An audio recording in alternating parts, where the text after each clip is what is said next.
सुब्रमण्यम स्वामी हा फार मोठा हाय प्रोफाईल विद्वान अर्थतज्ञ वगैरे आहे.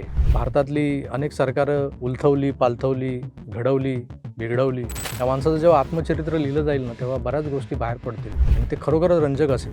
पण हा सुब्रमण्यम स्वामी नावाचा जो काही प्राणी आहे, तो गेल्या 24 तासापासून 48 तासापासून गायब झालेला आहे. याचा अर्थ एप्स्टीन फाईल्समधून खरोखर काही नावं जी अशी बाहेर पडणार आहेत, त्यांची जी काही यापुढे बदनामी होणार आहे, त्यांना जे काही तोंड काळं करावं लागणार आहे, त्या भीतीनं कदाचित सुब्रमण्यम स्वामींची विकेट जाईल म्हणून ते आपल्या जीवाला घाबरून पळालेत का, असा एक सूर निघतोय. तर दुसऱ्या बाजूला सुब्रमण्यम स्वामींचंच तोंड काळं होईल की काय, कारण त्यांनी बऱ्याच लोकांची नावं घेतलेली आहेत आणि एप्स्टीन फाईलमध्ये ह्या सगळ्या नावांवरती कुठेच काहीच बाहेर पडणार नाही असं जेव्हा स्पष्ट होताना दिसतंय. त्यामुळे उगाच आता आपण तोंडावर पडू या सखेद विषादानं ते कुठेतरी तोंड लपून पळून गेलेले असतील असंही म्हटलं जातं. नेमकं काय झालंय, सुब्रमण्यम स्वामी गेले कुठे? एप्स्टीन फाईल्स प्रकाशित होण्याच्या मुहूर्तावर हा स्वामी गायब कुठे झालाय, हा जो काही प्रश्न आहे तो आता सध्या तरी $1 मिलियन क्वेश्चन आहे.